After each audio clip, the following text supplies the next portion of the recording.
It's happening again. You've turned off the lights, you've put your phone away, the world is quiet, everyone else is asleep.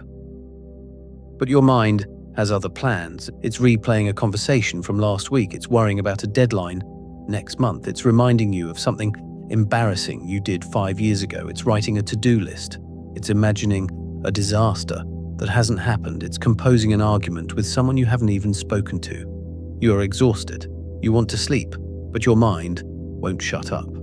You've tried everything: deep breathing, counting sheep, telling yourself to just stop thinking. Nothing works. And here's the worst part. You start to wonder, is there something wrong with me? Why can't I control my own thoughts? What you don't know is this. 2,000 years ago, a Roman philosopher looked at this exact problem, and what he discovered wasn't just a coping strategy. It was a complete reframing of how the mind actually works, a reframing that changes everything. The philosopher was Epictetus. He wasn't born in a palace, he was born a slave. And as a slave, he had no control over his body, his freedom, or his future. But he spent his entire life studying one thing. What do we actually control? And what don't we? His answer became the foundation of Stoic philosophy. And it is the single most liberating thing you will ever hear. You are not your thoughts. Read that again. You are not your thoughts. The voice in your head, the one that worries, judges, replays, and spirals, is not you.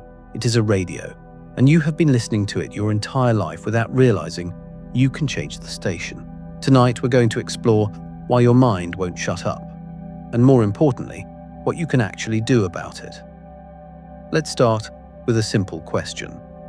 Who is listening to your thoughts? Think about it. There is a voice in your head right now, but there is also a deeper part of you that can step back and observe that voice. That observer, that silent witness, is you. The voice, that's just mental weather. Your mind produces thoughts the same way your heart produces beats. Automatically, involuntarily. You don't blame your heart for beating. Why do you blame your mind for thinking? The problem is not that your mind is noisy. The problem is that you believe every thought it produces is important. You grab onto a passing worry like it's a life raft, and then you wonder why you're drowning. Here's what happens at 2:37 a.m. A thought appears. Maybe it's a worry about money, maybe it's a memory of a mistake, and then, without realizing it, you grab it, you invite it in, you argue with it, you try to solve it, you try to suppress it. The Stoics called this assent. It means giving a thought your agreement, your attention, your energy. And here's the brutal truth. A thought cannot hurt you unless you assent to it. Imagine someone shouting insults at you from across the street. If you ignore them and keep walking, their words have no power. But if you stop, turn around, and start arguing, now you're in a fight.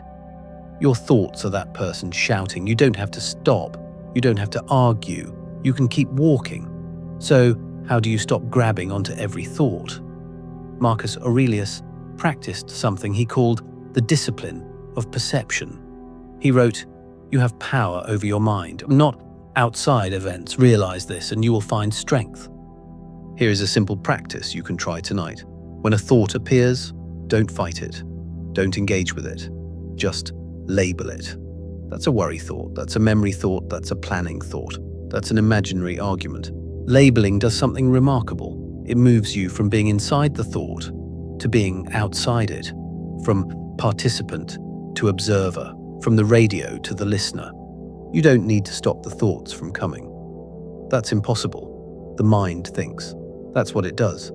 Your only job is to stop grabbing onto them. So tonight, when you turn off the light and the familiar noise begins, you have 3 Stoic tools no one can take from you. 1, you are not your thoughts. You are the one who hears them. 2, don't grab the thought. Label it and let it pass.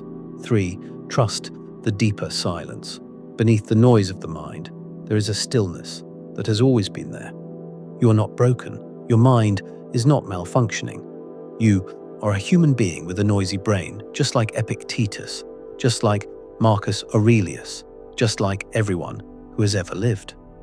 The noise is not the problem. Your relationship with it is.